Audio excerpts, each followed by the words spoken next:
It's amazing to see you, Cathy. Thank you so much for joining us and taking part in this sort of in conversation with.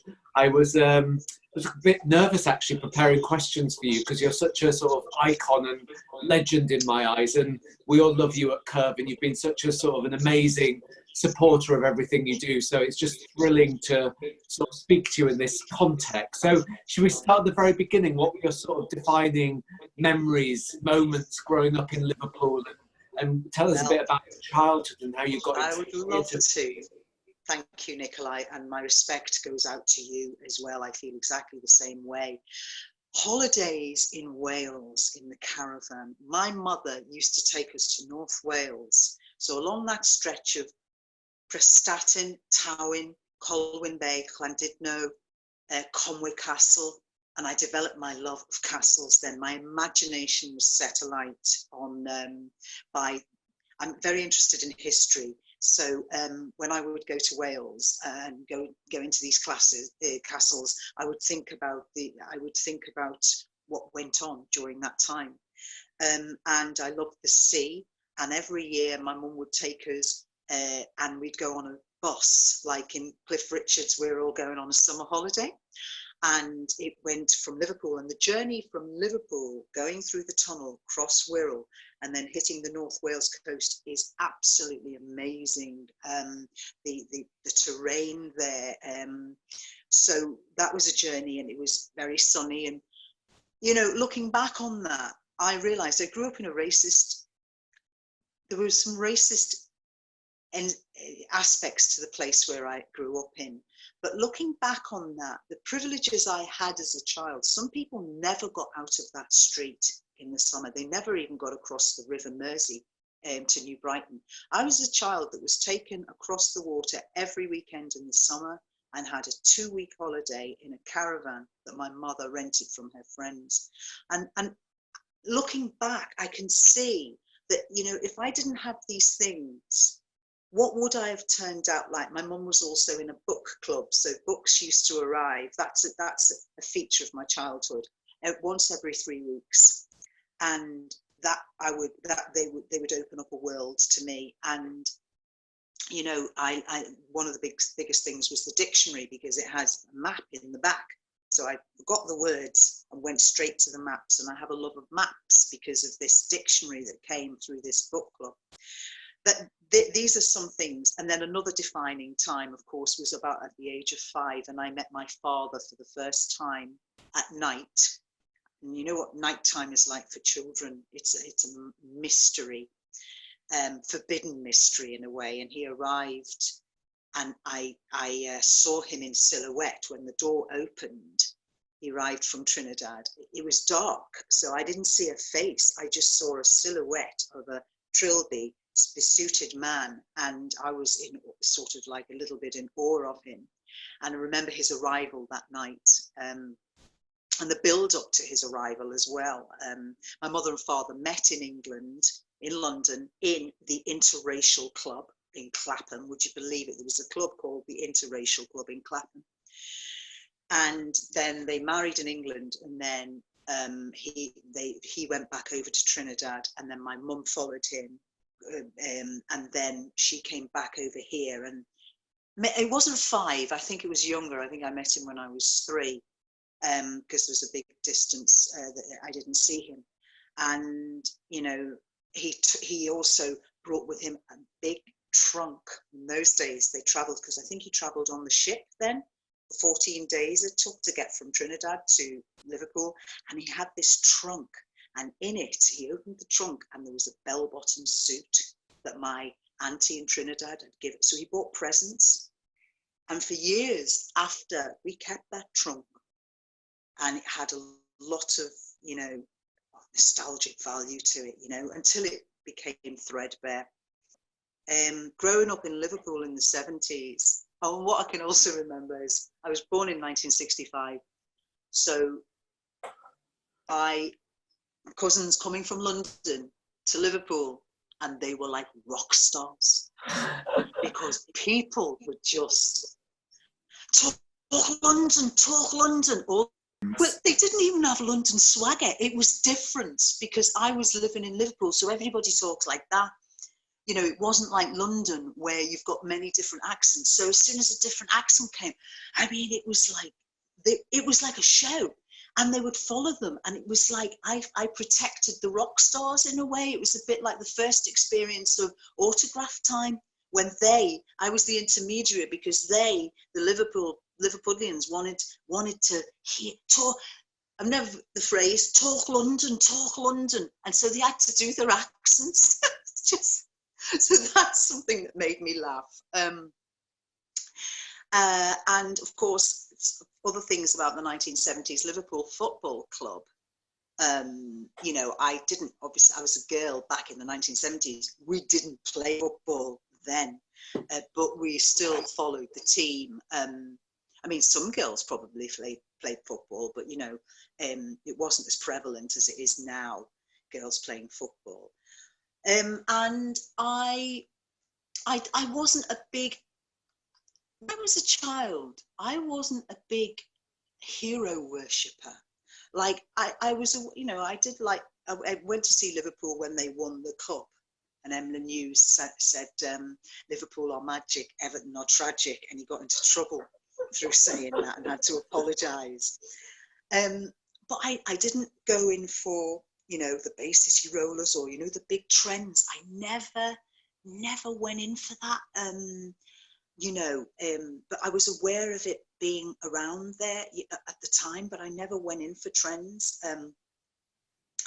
We used to also, like, you know, my neighbourhood was my mother was a professional woman living in a working class neighbourhood where feminism hadn't arrived to our street, you know, in these days. But my mother was a professional woman. A lot of the women were dependent upon men some of them were on the dole.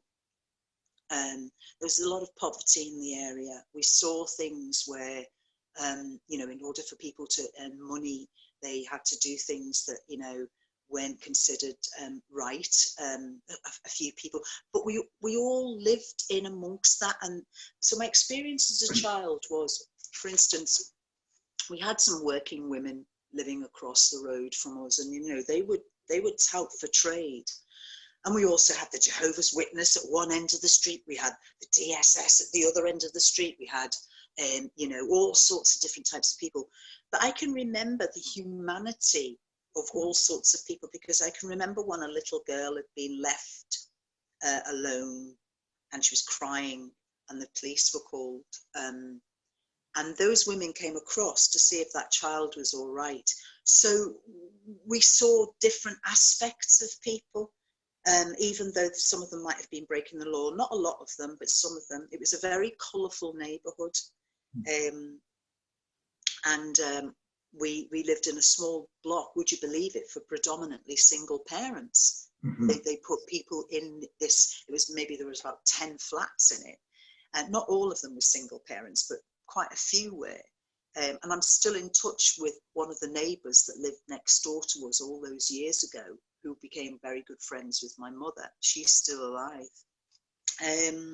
And so because all of these sort of things colliding, it's so evocative, the idea of these castles and the beach and Wales, and then books and all of these this sort of history of storytelling and all of these incredible characters in this area where you lived. It sort of paints such an amazing sort of amazingly vibrant sort of picture of humanity. Where did theatre and the idea of acting sort of start to bubble and grow from, Cathy? Well, my mother, well, there was as you say, the neighbourhood was there, right? I was a very shy child, so even though I was in this neighbourhood, I hardly spoke. I didn't have the confidence. I was an only child. There was a lot of people with families. It was a very loud neighbourhood as well. So I just had to kind of it felt like walking on eggshells sometimes, walking down the street. You know, I did suffer some racist abuse as well, you know, so you just kind of kept low and kept quiet to be safe. But I remember going to school. junior school. First, I, you know, for a start, my mother took me to the theatre when I was younger. So, and well, the first bit of theatre was circus, because in these holiday camps in Wales, and I've still got the pictures, there were troops of circus would come. So you'd see us kids in this circle, and clowns would be tumbling on the grass, not in a big sort of like circus tent, but they'd come into the caravan park, and then there was in the grass there, you could see us all standing around. So we saw performance, and they were tumbling. So I was used to that every year. And of course, I went to the theatre in Rill. And I think when I got my first taste for wanting to be on stage, because I think it's always very important, people's introduction to standing on that stage, it can be make or break, how people are invited onto it. Because on one of these holidays, we went to see a show in Rill. And they put the spotlight on the audience, and they said, will that little girl come up on stage? And I just went like that. And I think I must have been about 7. And he was so nice. He brought me on stage and he said, hello, how are you? The whole place was full, right? And it was just the way this person spoke to me. And I stood there and I could feel the warmth of the light on my face. And he gave me this chocolate button wrapped in gold tinfoil casing, and I kept that casing for a long time. But I left it, and I felt even though there was the ocean of an audience out there in front of me, in that moment on that stage with this person, I felt at home because of the way he had invited me onto the stage. And I went back to my seat, and I felt so special. Because I was great. That could be interpreted in a good or a bad way.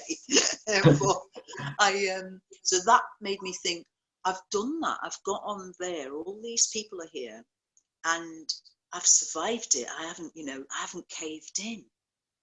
And I do think that's to do with the way he spoke to me on that stage. And in secondary school, we did drama, and we did 3 hours of drama on a Friday. And in secondary school, that was the only lesson I really liked.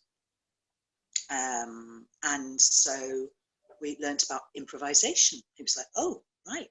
And I found my voice, started to find my voice through improvisation. But a significant moment was when we did a play called The Monkey's Paw. It's a 1-act play.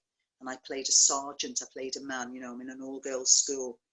And I came out on stage, and all these rough or rowdy girls were quiet as I was speaking. And I thought, hang on a minute, they're never quiet during assembly. What's happened? Is this form that I'm doing here? Is it something? Because I'd never been heard before at school. I wasn't a girl that A, had a boyfriend, B, had some good shoes, and C, hiked her skirt up, or I just wasn't attractive. So I thought I wasn't seen, I was invisible. But all of a sudden I stood on the stage, and so that was a defining moment for me, because I thought, they're listening to me. I've never been listened to before like this, because they're rowdy and they were still. So that was another moment of, okay, then if this is a way to be in the world by standing on here, then, and that was a thought that, I thought, oh, something significant's happened here. This form, not me, because when I was out of costume down there, it was different. But this form has the ability to make people listen. Then come to leaving school, the careers teacher who I'll be forever thankful with. I really hope I get a chance to meet her, Irene Lucas. She said to me, what would you like, that defining moment at school, what would you like to do when you leave school? And I said, well, Mrs. Saul said I'm good at this, drama. And she said, right, okay, I'll get you an interview at Mabel Fletcher Technical College. And she could have said, what are you talking about? Why don't you go to the factory down the road where I've just sent the other girls? And she didn't. So all of these people that have been significant in my life, that have like stepping stones to, I never really feel as if I've been stopped, which is amazing, because I know other people, it could have been gone the other way completely, especially with that careers advisor, because I'd said, oh, well, I've been told I'm good at this. And because I played truant at school, toured, for about a year on and off. It was, school meant nothing to me after a while. Didn't get any qualifications. It wasn't a disaster because we had 3 hours of drama every week, and I did turn up for that, and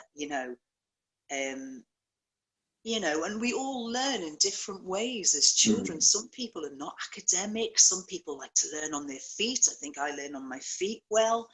Everybody, and I wish I hope the education system can kind of like take this on board, because, and also I was troubled as a child because my father wasn't there. So I felt emotionally, I could have done with, therapy back then to talk about my feelings about not growing up with my father, So you're coming into school dealing with that. You've got that before you've even opened a book, about your feelings about yourself and stuff. And then that thing of my mum showing me a speech from Shakespeare's Merchant of Venice, Shylock's to bait fish withal. And to me, it was a bit like, the eighth wonder of the world. There was like a light that shone from the page that was like, my God. And I just thought that this speech is saying everything I've wanted to say throughout my teens. And it's like, I felt it gave me the power, gave me a voice through this man who lived 400 years ago, and it's an ultra-Orthodox Jewish male, and he's about 70, and I'm identifying with this. It was like, how can that happen? And it feels like so many of those people that you were meeting, those teachers that you describe, and then the tutor who's sort of the careers guidance person, they all had humanity. They all met you on your terms. And even the guy who brought you on stage at Rill that time you described, it was all humanity in a sense of allowing you to find your way while supporting that. And I think that's something we don't hear so much about nowadays, especially with the number of people going through the education system and this sort of insistence on everybody being tested and, all being about exams, but being able to really look at somebody with true humanity. That's what really comes across from that sort of, sharing of your childhood. It's rather extraordinary. Yeah, and so from going to the college then, Cathy, how did you get to the Everyman Youth Theatre? Because I know that was quite important in your development and really starting to take the acting into a more professional sort of sphere. Yeah, well, college, I stayed for a year, but sadly, some of the tutors wouldn't turn up for the classes. So we'd go to class and they wouldn't be there. So I thought, I've got to do something here. So, excuse me, I went to the Everyman Youth Theatre during the time I was at college as well. I don't know how I found the Everyman Youth Theatre, but I suppose it was because I remember doing the House of Bernarda Alba at college and literally falling in love with the library. I didn't want to leave it. I didn't want to go to sleep. I thought, I've got to do stuff. So I found the Everyman Youth Theatre and we started going there 4 nights a week. Would you believe it? 4 nights a week. The door was open. About 80 of us would come in sometimes. We'd improvise with the wonderful Roger Hill. No audition, and everybody be involved in the performances. So I was doubling the college. I left college, actually. It was, I was supposed to be doing A-level drama there as well, but because we weren't being taught, I thought, I don't want to sit, I want to stand up and do stuff. So I left college and joined a yacht scheme, a youth opportunities program at the Rathbone Theatre Workshop. So I left college early, a year early. Went and did that and learned to do some set building, did Edward Bond's The Sea, played Mrs. Raffi, set built, was around some more amazing, diverse looking people. And at the same time, from that yacht scheme, I managed to do a work placement at the Everyman Theatre. And then I went to the Everyman Theatre and worked in the publicity department. Yet again, all with amazing people in the theatre workshop. I know them still today, some of them. The way they encouraged us, right? These amazing teachers, right, who were open and willing you on. And then the person at the Everyman, how, I think his name was Barry, I can't remember his second name, but he was a publicity person there.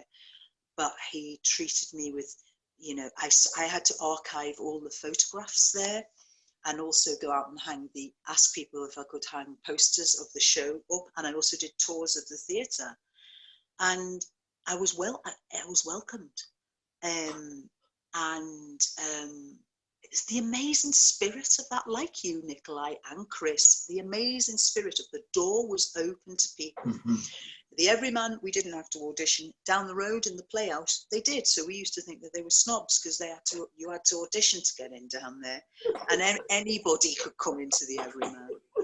In those days, you had to have an equity card to be an actor. So to be able to get work, and every theatre gave away 2 cards a year. So Glenn Walford started to audition at the Everyman. So I decided for the Liverpool Blitz show. So here's where my mother's stories really came in well. We did an improvisation for that.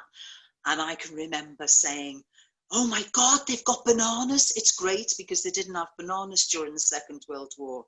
And because this play was about the Second World War, I thought, oh, the stories my mum's told me about what was available and whatever. So I just we improvised, and I got the job. I got the job to be in the Liverpool Blitz show. And, you know, for any young actors out there, or people who are budding to be actors, you know, in the early days, I was absolutely terrified. I was in the situation of wanting to do it, but also when somebody asked me to do something daring, I was terrified. Glenn Walford had me on this stage in a camisole singing a song. And I was, you know, because I was, you know, sort of like beauty queen or whatever at the end of the show. And it would be like, oh my God, I was still shy. And you can still be shy and act. Mm-hmm. So it's like, if anybody who's terribly, terribly shy, that they can break through that barrier and feel the fear and do it anyway, as Susan Jeffers says. But I can remember the excruciating, oh my God, do I have to stand here like that? And I was svelte, thin, I had a great figure, but I wasn't showing it off. I wasn't like, it was like, oh my God, you know, but I did it anyway. So if anybody's terrified, just do it anyway, you get through it. So that's how I got my first job. But I think the first job was the Liverpool Blitz show.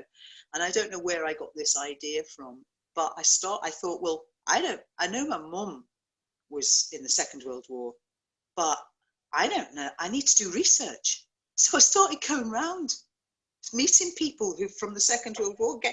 I don't know where I got the idea from. I just thought, well, I don't know what it was like to be young in the Second World. Why don't I interview a few people? Yes, I've got my mum, but why don't I interview a few people? That's where I started to do my first bit of research, because I just think, well, if you don't know about a subject, and I'm going to perform it to my heart's best, well, and my imagination. I need the stories. Feed me the stories, and I'll then give you the performance. If my mind can go there with you. But I don't know why I started doing that. But I thought, well, I don't know about that world as much as I could do, so go and talk to people. And I've been eternally grateful for the people that have talked to me throughout my career, shared their experience, and then I can go and portray it on stage.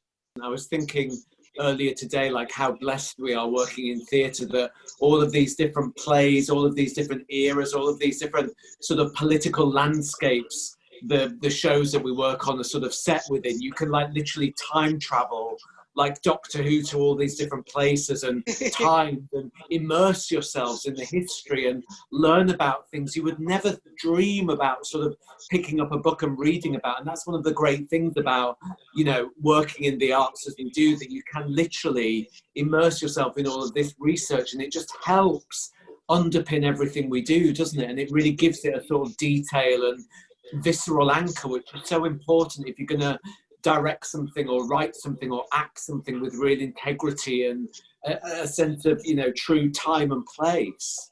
And also theatre, like sport as well and other areas, can be a way, to open a door on a subject. So you've got a book, you can learn via looking at a book, or you can learn on your feet by going to it can open a door onto a subject that you may not necessarily be interested in. Yeah. It's a tool to, open to getting to know other worlds as well. Yeah. I mean, and let's talk a bit more about your career then, and a bit more about your sort of process and work. Many people will remember you for the Band of Gold, which in the 1990s really was, I think, a seminal piece of television. Its portrayal of women, working class women in the north of England, specifically in Bradford. Kay Mellor absolutely writing at the top of her powers, an incredible cast of powerful, strong women.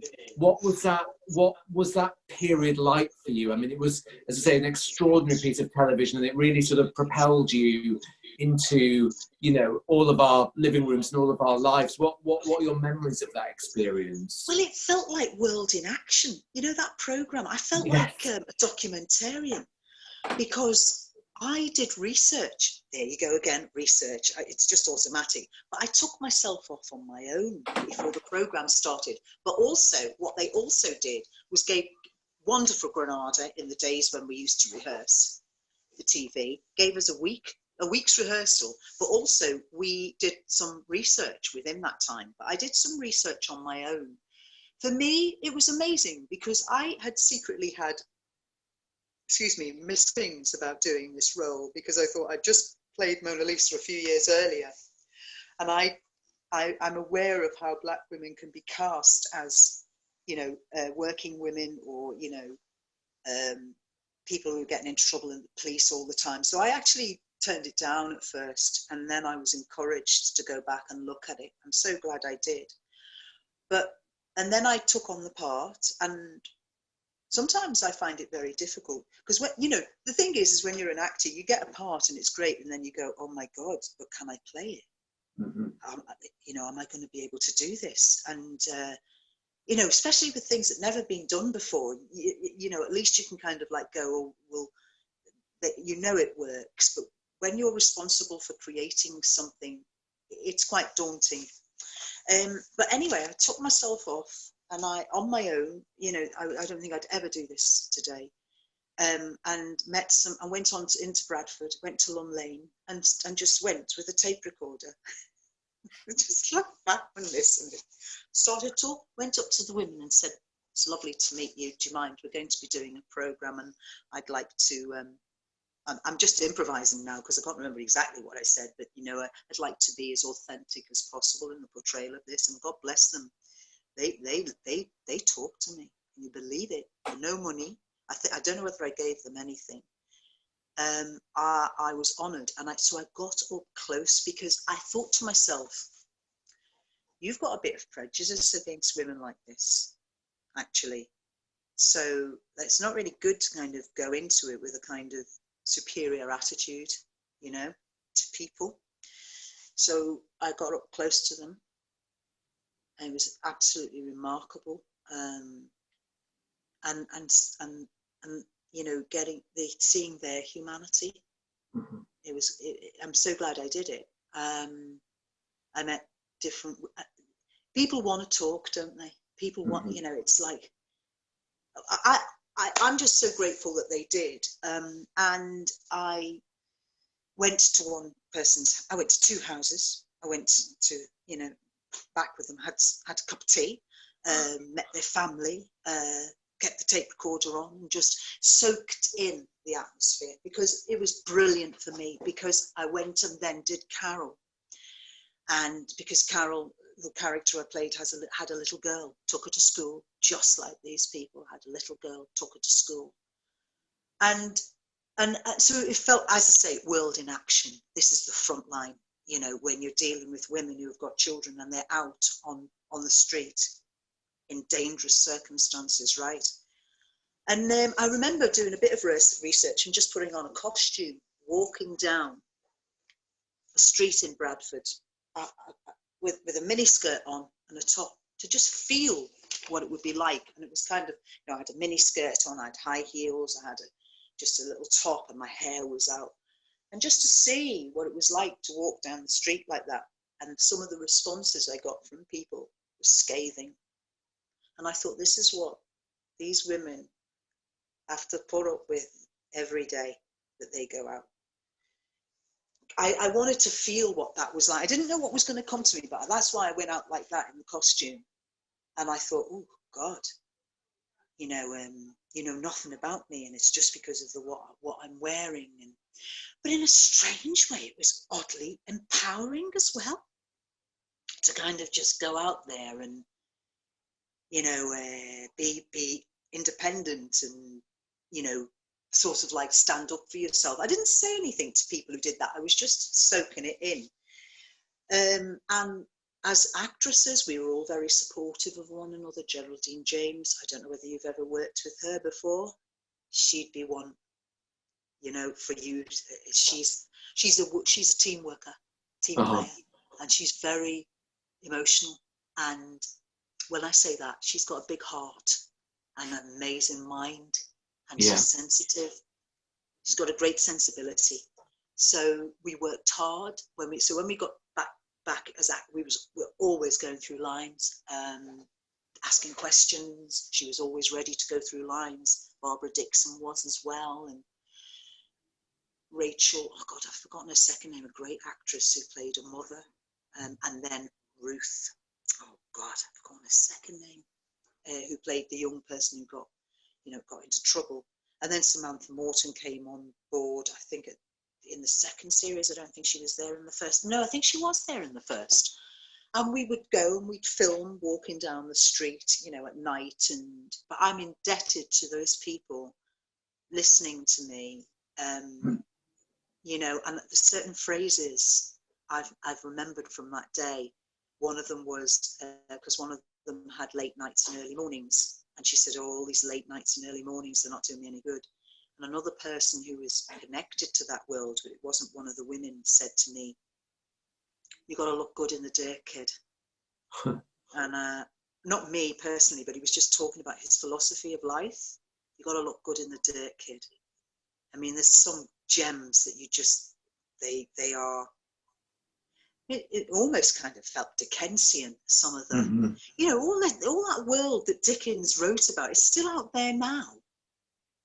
You know, stuff. Well, the world that Dickens was writing about, I suppose, was on his doorstep, and it was all around him. And as the decades have rolled on, these facets of our society still remain. They just move underground, or they move further out, or they become less visible, but they're absolutely still there, and it's all still there today. And I think about, you know, when you read about human trafficking and these poor people who all died in this, you know, this lorry last year who came over to the UK, and you think, my goodness, there's so much going on.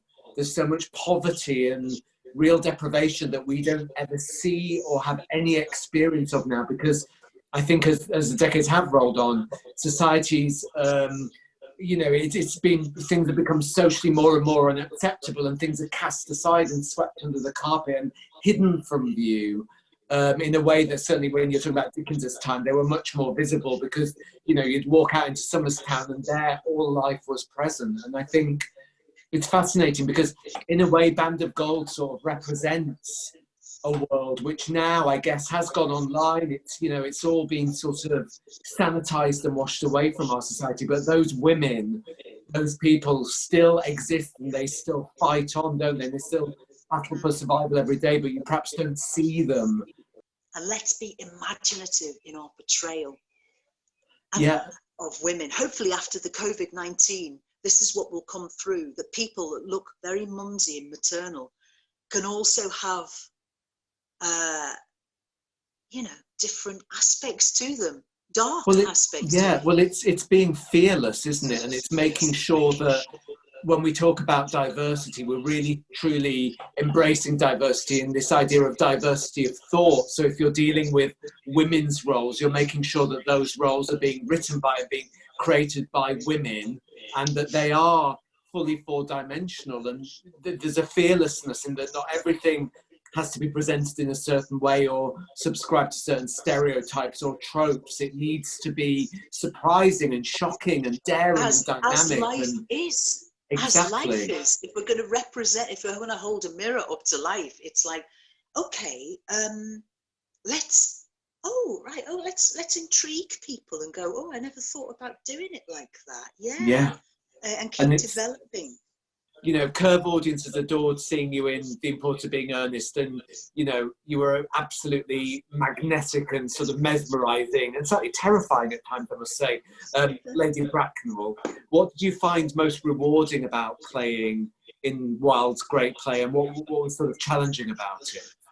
Oh, I felt it was liberating vocally. I found the diction challenging, but it was like playing an instrument, and he taught you how to say him. It was there. I got direction from you, but I also feel I think anybody can do. It was like, here's this, pick it up. It's like breathing. And to hear the audience laugh every night in certain places, the sound of that laughter. The challenging thing was, I just needed to really do a good vocal warm-up, because if they didn't hear this, then they wouldn't get the laughter. And, you know, it was amazing to see the younger people go from being quite uncertain to kind of commanding the biggest laughs of the night. You know, was, you know, seeing that journey. So the challenges, were okay. I mean, the first week we did it in Birmingham Rep, I was scared. I sat in the wings and I just thought the size of the theatre. And I just was scared. But then me and Martha was sat there saying, "Are you okay?" "Yeah, I'm okay." "You sure you're okay?" And then we would go on and grow into the size of that theatre. And I just loved playing a funny character as well. But also it was nice to kind of find a truth to Lady Bracknell as well, with the research that we did. Finding, you know, because Lady Bracknell wasn't born into the upper aristocracy, she married into it. So, and finding, because I always like to kind of try and find the true comparison in real life, and I was able to look into the research I did, so that made me feel I like to give a past to a character and a humanity. Yes, she was very, very upper class, but she has feelings as well. She missed that baby went missing, and she has a heart and a soul. And every night I cried when I found what's his name, he came Jack. back to the family. And tears came down my face every night at that moment. You know, because of the way, I don't know, I just had a great time, and I loved the humour, you know, developing and maintaining that muscle of that, you know, the being vocally agile, trying to be vocally agile. Yeah. And you've played so many incredible parts. I saw you, I remember as a student, we went on a school trip and saw you as Portia in The Merchant of Venice, which was absolutely staggering, and educating Rita, and Lady Bracknell, as we've talked about. Are there other roles that you sort of yearn to play? Are there parts you've got your sort of sights set on? Well, I would like to do more Tennessee Williams. I love his plays. And I was thinking today, just because of the course I'm on, to possibly play Mrs. Robinson. I did a scene from something, and I played it as if I was talking to my partner in bed. And I rewound, and I thought, oh, why don't you try Mrs. Robinson?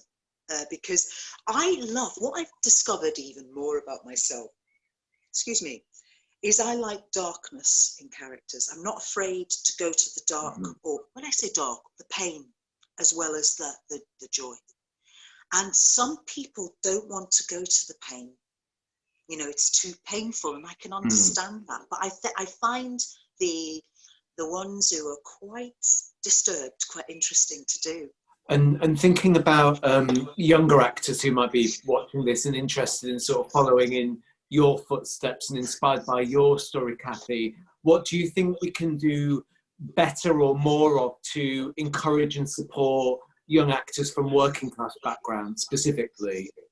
Yeah, keeping the theatre doors open to them as much as is possible, because I was reflecting on these questions. When I went to the Everyman in the youth theatre, downstairs was the bistro. The Everyman felt like my living room. We walked in, nobody told us to get up.